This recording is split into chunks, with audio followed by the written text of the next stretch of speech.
누가복음 6장 12절에서 16절까지 읽겠습니다.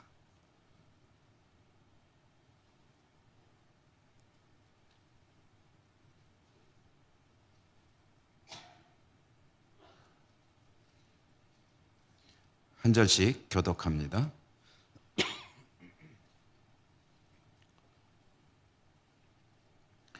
이때 예수께서 기도하시러 산으로 가사 밤이 새도록 하나님께 기도하시고 밝음에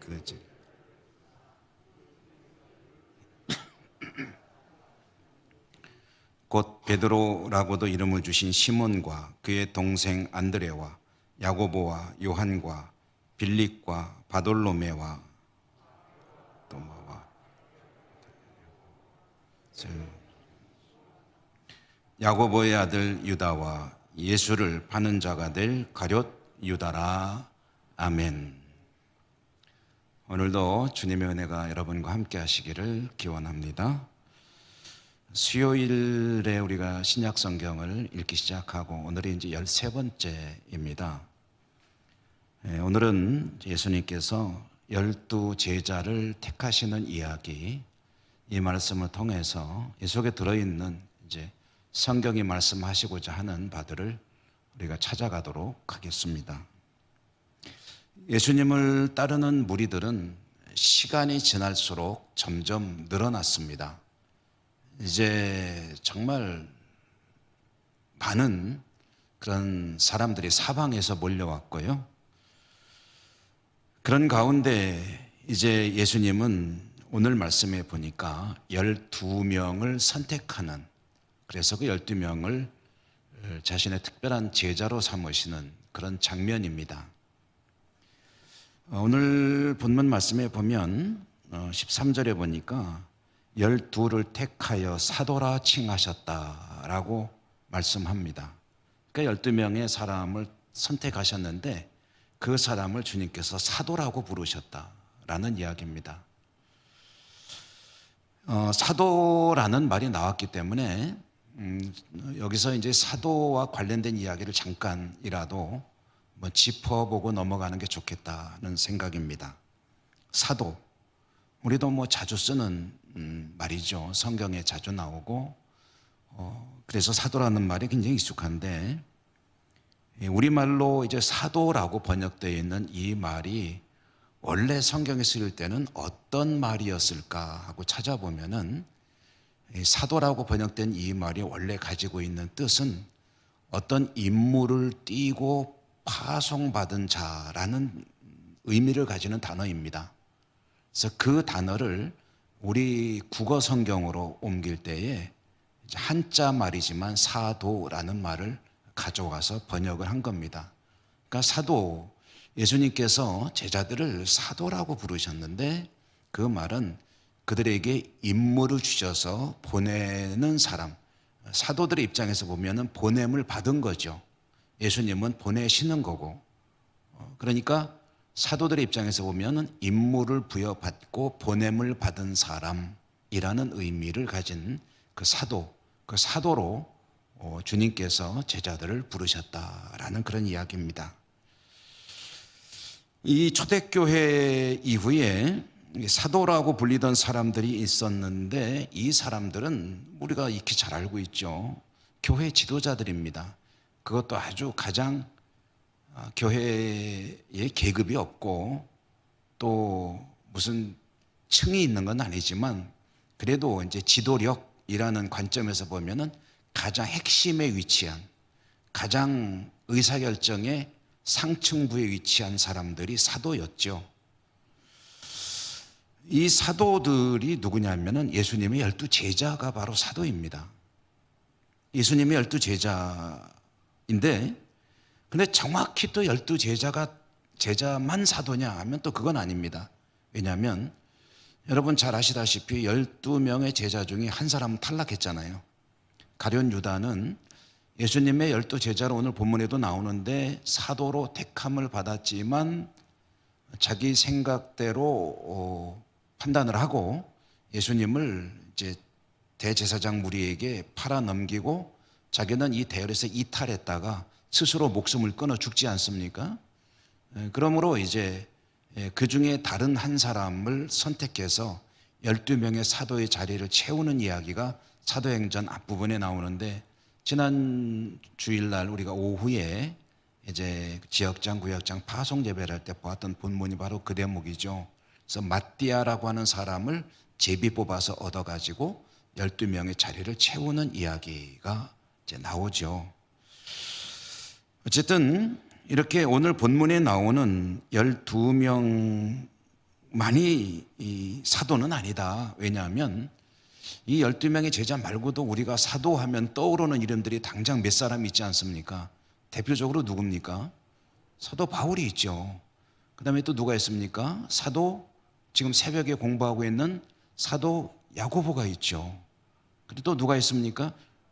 그 다음에 사도 바나바도 있고, 요한은 제자 요한이고. 그래서 당장 생각해도 뭐 바울이니 야고보니, 야고보는 여기 나오는 야고보가 아닙니다. 다른 사람입니다. 그 야고보는 예수님의 동생 야고보죠. 여기에는 제자 야고보이고, 그 다음에 이제 바나바도 사도라고 부르는 그런 장면도 있거든요. 그러니까 예수님의 12제자를 예수님께서 사도라고 부르셨는데, 성경 다른 곳에 보니까 또 12제자가 아닌데도 사도라고 불리는 자가 있더라. 그러면 사도라는 게 도대체 어떤 의미를 가지는 것이냐?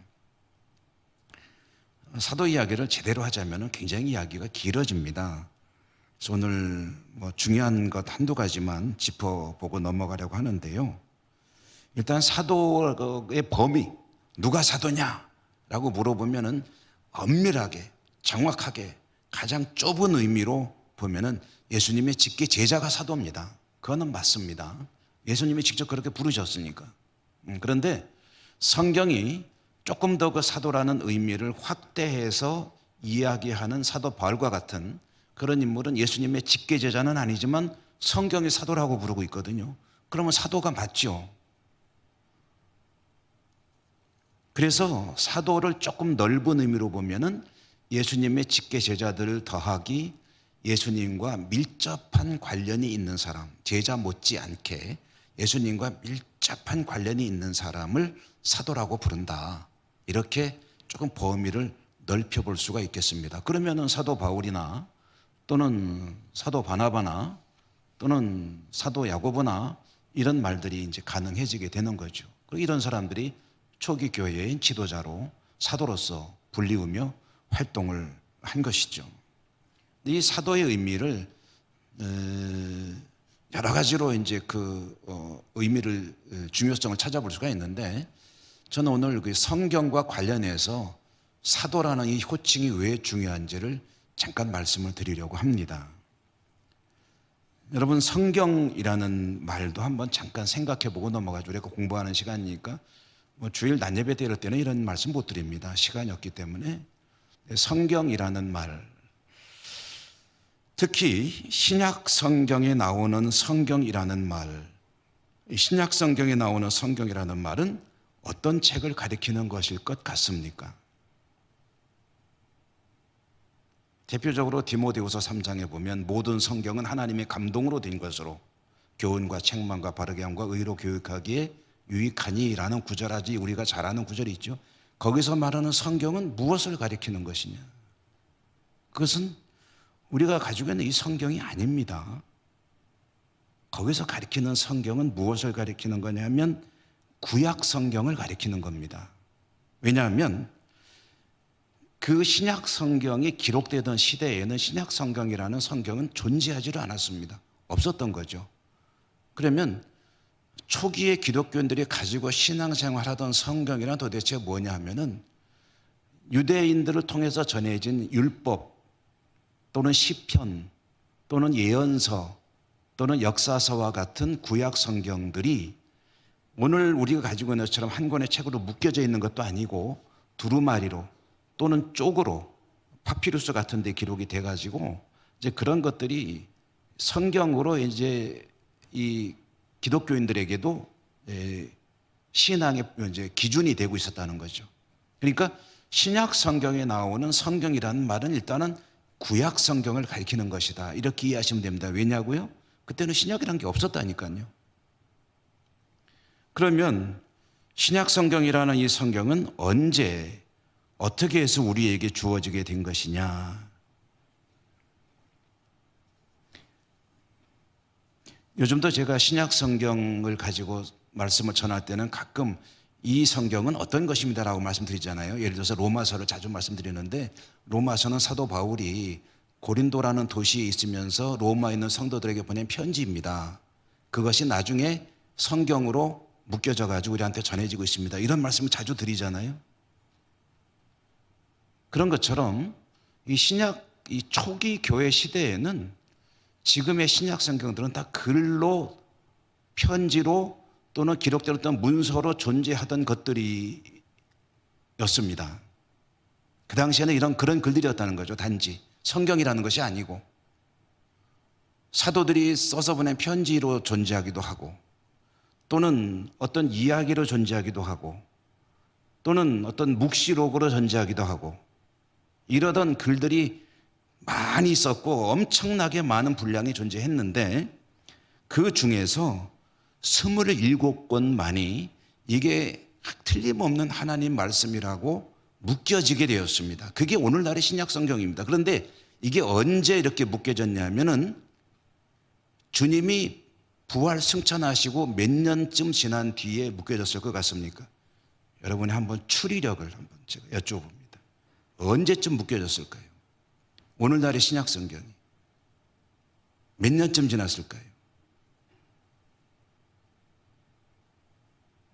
평상시에 생각 안 해보시니까 모르시는 게 정상이죠, 사실은. 이게 오늘날의 신약 성경이 묶여진 것은 주님이 부활 승천하시고 약 한 360년 지난 다음에 묶여진 것입니다. 주후 397년에 카르타고라는 곳에서 교회 지도자들이 모여가지고 이것만이 참된 하나님 말씀이라고 선언을 했습니다. 그때 27권의 책을 묶은 겁니다. 그게 오늘날의 신약 성경입니다. 자, 이 이야기를 왜 드리냐면요, 좀 전에 말씀드렸죠. 초기 교회 시절에 사도들이든 누구든 수많은 글을 써가지고 예수님 이야기도 남기기도 하고, 교회를 향해서 이런저런 목적을 가지고 글을 쓰기도 하고, 수백 수천 통의 글들이 있을 터인데, 그 중에 어떻게 27권만이 하나님의 말씀이라고 확정이 되었느냐? 그걸 어떻게 알 수 있었느냐? 예를 들어서 편의상 1000개라고 합시다.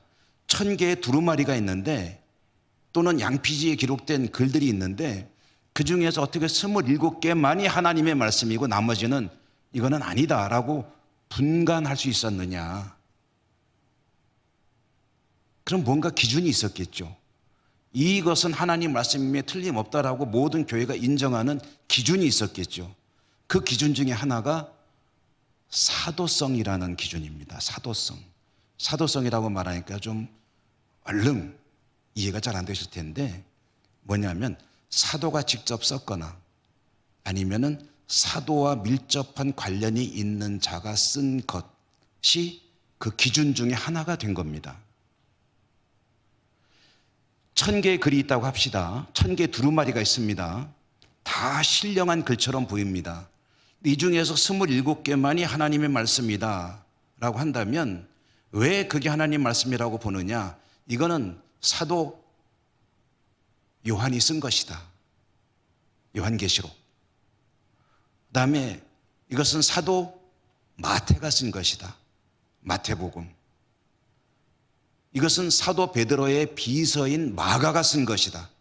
그러면은 사도가 직접 쓴 것은 아니지만 사도와 밀접한 관련이 있는 마가가 쓴 것이니 이것은 하나님의 말씀이다. 누가복음은 누가 썼죠? 누가가 썼죠. 제일 쉽습니다. 누가복음은 왜 하나님의 말씀이냐? 그러니까 사도 바울과 밀접한 관련이 있어서 그와 늘 동행했던 누가가 쓴 것이기 때문에 이거는 하나님의 말씀이다. 이런 기준이 있었던 겁니다. 그래서 사도라는 이 이름이 왜 중요하냐? 초기 교회에 여러 가지 큰 역할들을 감당하기도 했고 정말 중요한 인물들이지만, 가장 중요한 의미 중에 하나는 오늘날 우리가 가지고 있는 성경을 결정하는 기준 중에 하나가 되었기 때문에 이 사도라는 이름은 정말 중요한 그런 단어가 아닐 수가 없다는 거죠.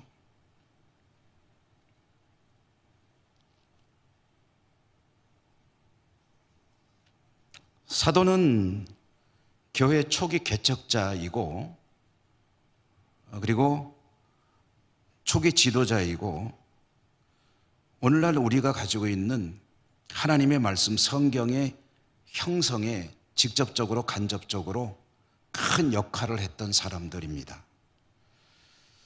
그러므로 우리 신앙의 영역에 우리 기독교 신앙에 있어서 사도라는 이 사람들이 가지는 중요성은 너무나도 막대한 것이 아닐 수가 없죠.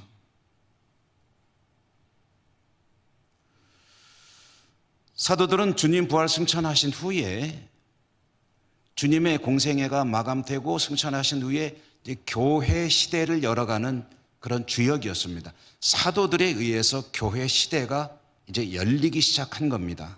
사도들이 성령에 충만해서 이곳 저곳 예루살렘과 온 유대와 사마리아와 땅 끝까지 이르러 복음의 증인이 되어 복음을 증거할 때 곳곳에 교회가 세워지고 이제 교회 시대가 시작이 됩니다.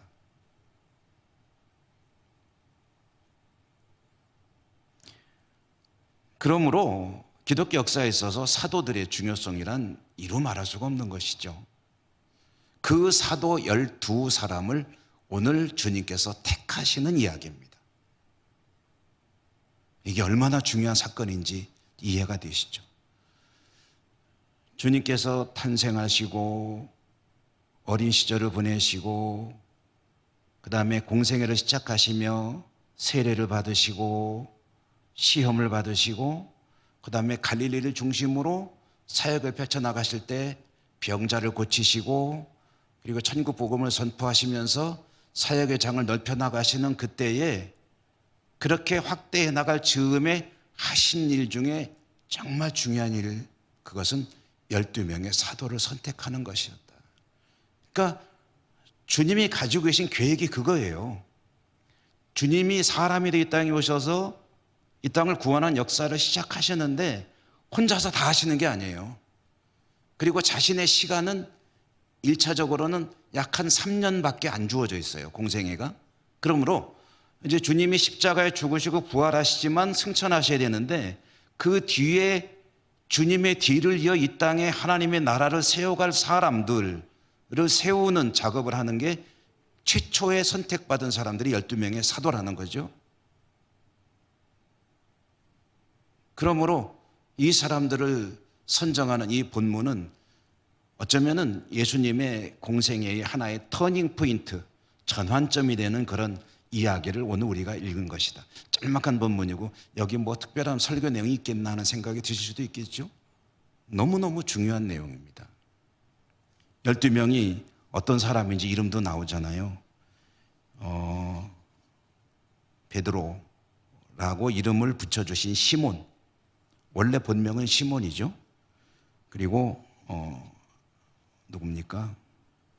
시몬의 동생 안드레, 또 세베대의 아들이라고 하는 야고보와 요한 형제, 그리고 빌립과 바돌로메, 마테, 도마, 알페오의 아들 야고보와 셀롯이라는 시몬과 야고보의 아들 유다와 예수를 파는 자들 가룟 유다. 이 12명입니다. 세보시면 이 12명의 사람들을 예수님이 사도로 이제 선택하셨다.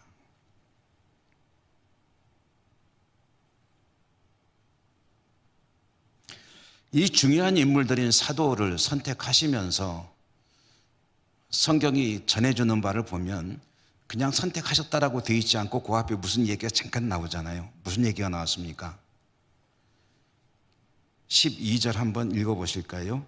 시작. 이때 예수께서 기도하시러 산으로 가사 밤이 새도록 하나님께 기도하시고, 예수님께서 12 제자를 선택하시기 전에 하신 일이 뭐냐면은 기도하러 가셨다. 어디로? 산으로. 얼마 동안? 밤이 새도록. 그럼 이거 무슨 얘기입니까? 이 12명의 제자를 선택하는 이 일에 앞서서 주님이 하신 일은 밤새 기도하시는 일이었다. 예수님께서 12명 제자를 선정하실 때 신상조사하느라고 시간 보내지 않으셨습니다. 신상 카드 좀 적어 내봐라. 이력서 좀 내봐라. 그렇게 하지 않으셨습니다. 다른 일에 몰두하지 않으셨습니다. 이 중요한 일을 하실 때에 예수님께서 힘써 하신 일은 산에 가셔서 하나님께 밤새도록 기도하셨다는 거예요.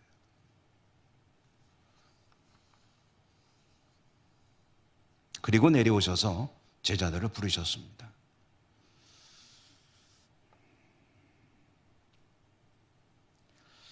여러분, 오늘 말씀과 관련해서 기도 이야기를 조금 여러분께 드리려고 합니다. 누가복음만이 가지는 특징이 있습니다. 이 기도 이야기를 누가복음이 꺼낼 때는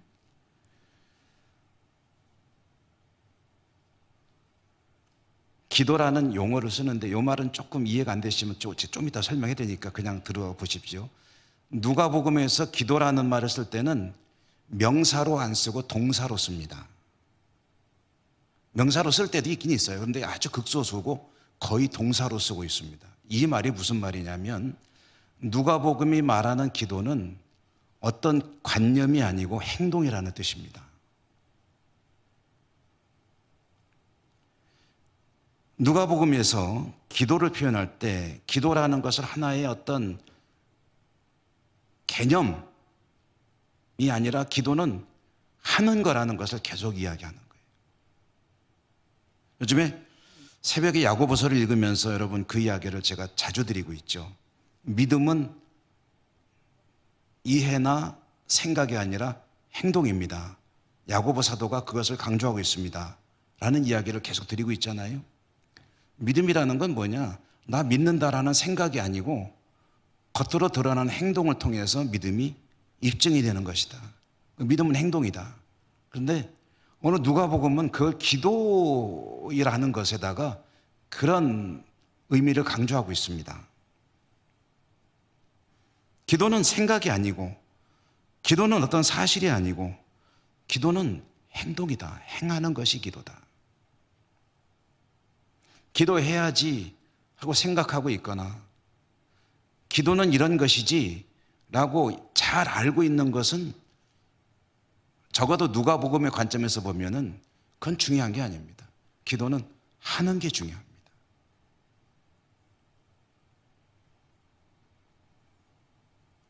주님은 오늘 말씀 속에 이제 밤이 새도록 기도하셨다고 그러잖아요.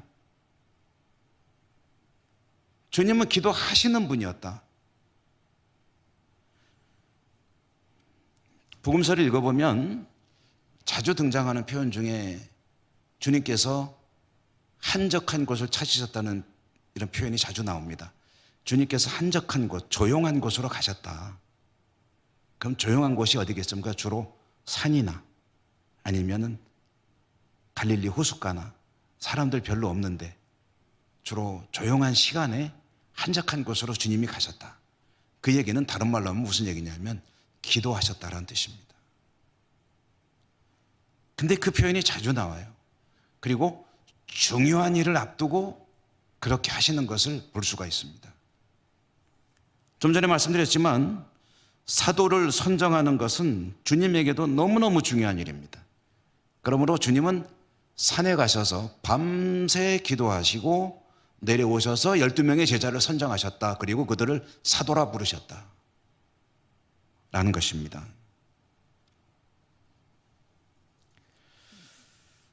예수님은 기도를 생각만 하신 분이 아니고 실제로 틈날 때마다 시간 날 때마다 기도하신 분입니다. 자리를 정해서 기도하시도 하셨지만은 하나님과 계속해서 교통하시는 삶을 사셨던 분이다 라는 의미도 있습니다. 항상 기도하는 거죠. 그게 기도거든요. 주님의 기도 생활과 관련해서 우리는 이렇게 생각을 할 수가 있습니다. 예수님은 여러분 사람입니까? 하나님입니까? 사람이시고 하나님이시죠. 그런데 우리에게는 예수님은 하나님이라는 이미지가 있습니다. 그렇기 때문에 예수님은 하나님과 소통하는 게 특별한 어떤 그 루트, 통로를 가지고 있을 거라는 생각을 합니다.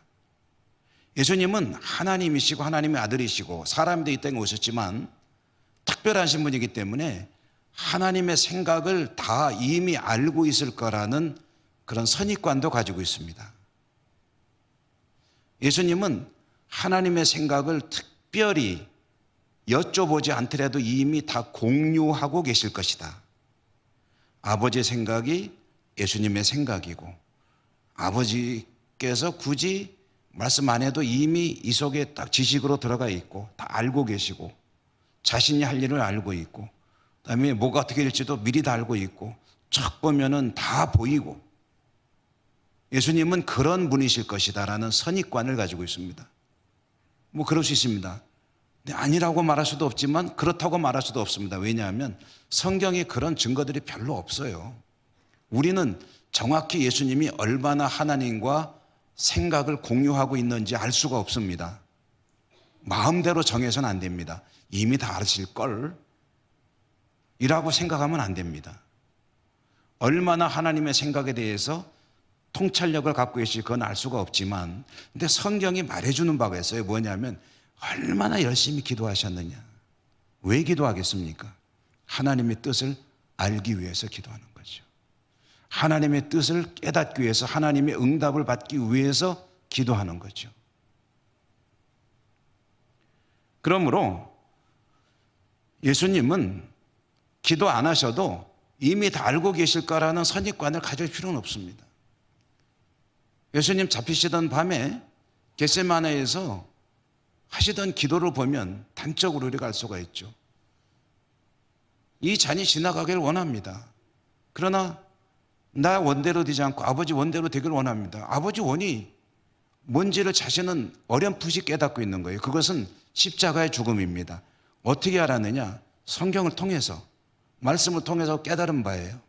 그래서 그렇게 죽어야 된다는 것을 알고 나가지만은 그러나 혹시 그게 아니라면 좋겠습니다. 나의 원대로 마시고 아버지 원대로 하옵소서. 만약에 하나님과 예수님의 생각이 동일하다면 그런 기도는 할 필요가 없는 거죠.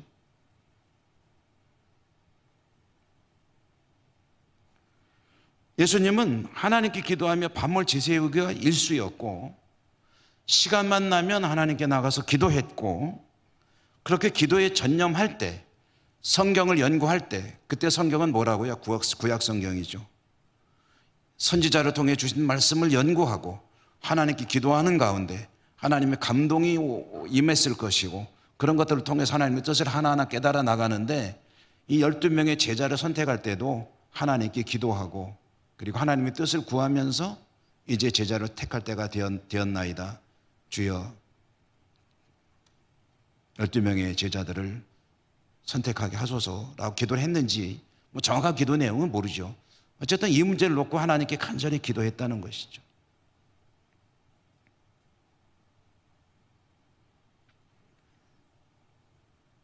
예수님은 거저 하나님의 뜻을 알고 있는 그런 어떤 신비로운 신통한 능력의 소유자가 아니고 완전한 사람으로 이 땅에 오셨기 때문에 사람이 가지는 제약은 그대로 다 가지고 계셨습니다. 그러므로 하나님의 뜻을 알려면 부지런히 성경을 연구하고 하나님께 나가 기도하는 가운데 성령이 감동했을 것이고 하나님의 뜻을 하나하나 확신하면서 자신의 삶을 깨닫고 나가셨을 것이다 라는 것을 우리는 성경을 통해서 보게 되는 거죠. 12제자의 이름을 통해서 좀 간략하게 두 가지 정도만 생각해 보고 오늘 말씀 마치려고 합니다. 12제자 이름을 12명의 제자들을 이렇게 들여다보면은요, 여기에 같은 공동체에 몸담을 수 없는 두 사람이 있습니다. 누구냐면 마태와 셀롯이라는 시몬 두 사람입니다. 여러분 마태가 누군지 아시죠? 마태가 누구죠? 마태복음 쓴 사람이라는 거 말고 원래 뭐 하던 사람입니까? 마태가 가버나움 세관의 세리 레위, 주님이 부르신 사람 제자로, 그 레위가 바로 마태죠. 그러니까 마태는 전직 세리입니다. 전직 세리. 근데 세리를 그만두고 예수님을 따른 사람입니다. 그런데 여기에 15절에 보면은 셀롯이라는 시몬이라는 사람의 이름이 등장합니다. 이 셀롯이 뭘 말하냐면은 열심당입니다. 열심당이 뭔지 아시죠? 또한 열심당은 우리나라로 치면 친일파 매국노와 독립군이 함께 제자가 됐다는 소리예요. 세리는 유대인들에게는 민족 반역자입니다. 그리고 아주 혐오의 대상 중에서도 최고로 혐오의 대상이 되는 사람이 이 세리들입니다. 그런데 셀롯이라는 시몬, 이 말은 셀롯 당에 들어있는 시몬. 이 시몬은 뭐 하는 사람이냐면 독립군이에요. 유대 독립군. 그리고 이제 조금 과격한 사람들은 이제 암살단으로도 활동을 합니다. 민족 반역자들을 처단하는. 그래서 그런 사람들을 이제 부르는 용어 중에 하나가 시카리라는, 들고 시칼 말고 시카리라고 이제 부르는 그런 게 있는데요. 어쨌든 칼로 이제 암살도 하고 하던 사람들이 있었거든요. 이제 같은 부류라고 보면 되죠. 그러니까 이 사람들은 독립군이고 매국노라는 그런 한 공동체에 속할 수 없는 그런 사람들인데 예수님의 제자로 함께 부르심을 받아 사도로 활동을 하게 되었다라는 것입니다. 여러분, 이게 어떤 뜻일까요?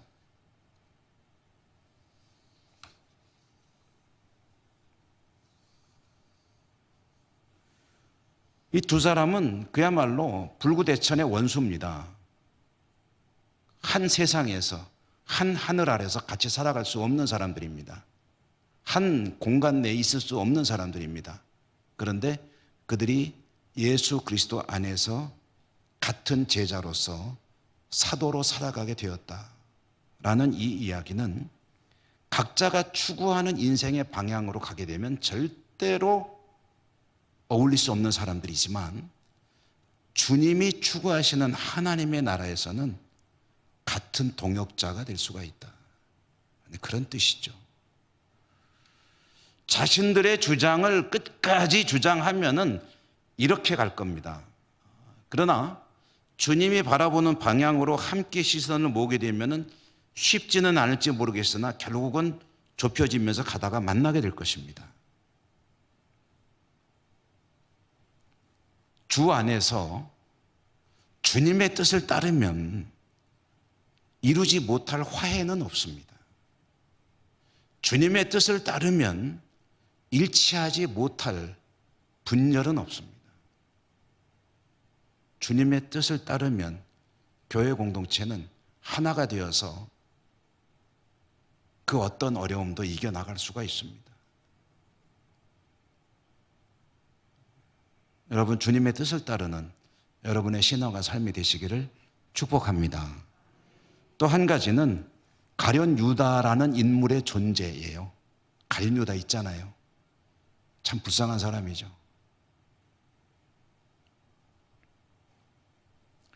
가끔 이제 그런 말을 하는 분들이 있어요. 저도 참 이런 말씀 드리기 참 죄송한데요. 저도 우리 교회 부임하고서 한 서너 번쯤은 들은 것 같아요. 교회를 안 오시는 분들이 그런 말씀입니다. 아무개 때문에 교회 안 간다고. 그러면 제가 그분들한테 뭐라고 그러겠어요? 교회는 사람을 보고 가는 게 아니라 주님을 보고 가는 것입니다. 아무리 사이가 혹시 안 좋으시더라도 하나님 보고 가는 것입니다. 그런데 잘 안 되더라고요. 교회 공동체에 속해 있다가 이탈하신 분들 가운데 그런 분들이 있어요. 난 아무개가 있는 한 그 교회 안 나간다. 제가 직접 들은 이야기예요. 몇 차례 들었습니다. 몇 차례. 답답하죠. 여러분, 혹시 앞으로 그런 일이 여러분들에게는 발생하지 않겠죠. 근데 혹시 그런 마음이 들면은 이 사실을 잘 아시고 혹시 주위에 그런 분 계시면은 꼭 얘기해 주십시오. 교회는 무결점 공동체가 아니라는 것. 아무 문제 없는 사람들의 모임, 곧 성인들의 모임, 의인들의 모임이 아니라는 것. 세상에 그런 것은 없습니다. 무결점 공동체는 없습니다. 냉정히 말하면 교회는 세상과 똑같이 죄인들이 모이는 곳입니다. 죄인들의 공동체예요. 저도 죄인이잖아요. 여러분도 죄인입니다. 여전히 죄인입니다. 우리는 다 죄인이에요. 죄인을 위해 주님이 오셨거든요.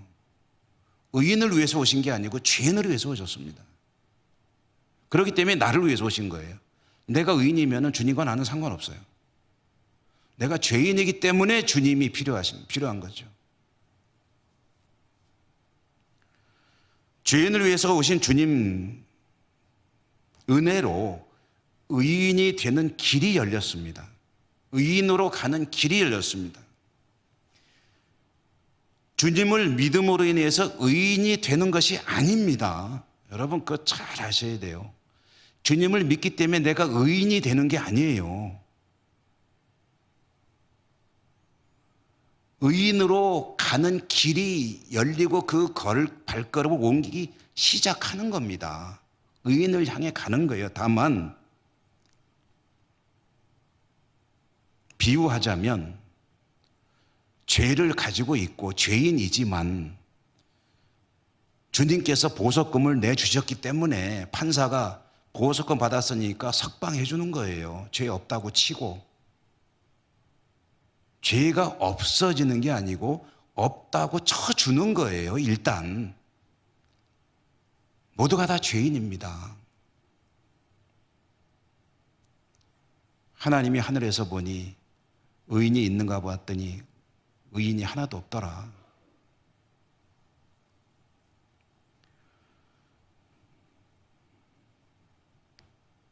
이제 죄가 없는 사람으로 간주해 주는 것이지 사람 자체가 결백한 순백, 청결, 청백지체가 되는 것은 아닙니다.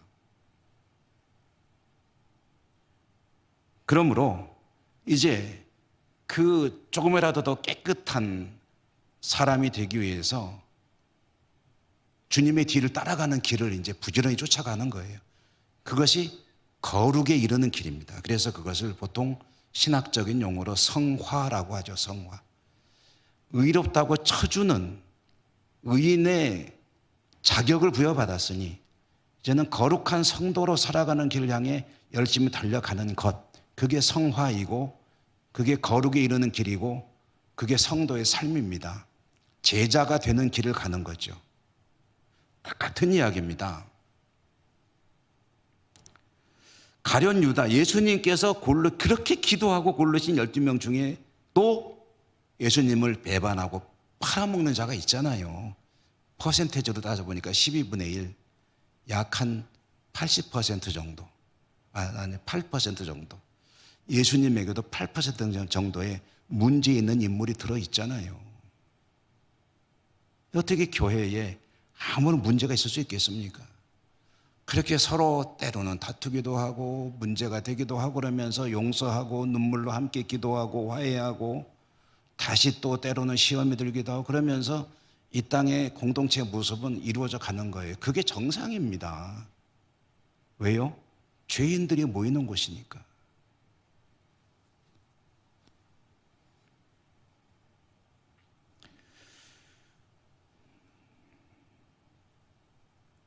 의인이 아닌데 의인이라고 쳐주는 주님의 은혜가 늘 감사한 여러분들의 신앙과 삶이 되시기를 축복합니다. 그리고 부지런히 거룩한 성도의 길을 걸어서 주님의 모습을 많이 닮아가는 저와 여러분, 우리 모두의 삶이 될 수 있기를 주님 이름으로 축원합니다.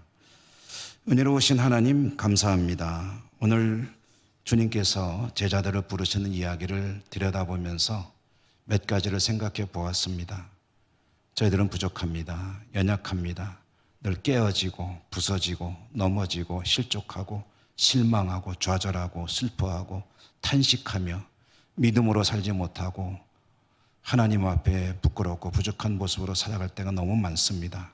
그러나 주님께서 십자가 은총으로 이제 의인의 길을 열어주셨으니 힘차게 믿음의 길을 잘 걸어가고 하나님의 사람다운 모습을 갖춰나가는 저희 모두가 되게 하여 주옵소서. 예수님 이름으로 감사하고 기도 올리옵나이다. 아멘.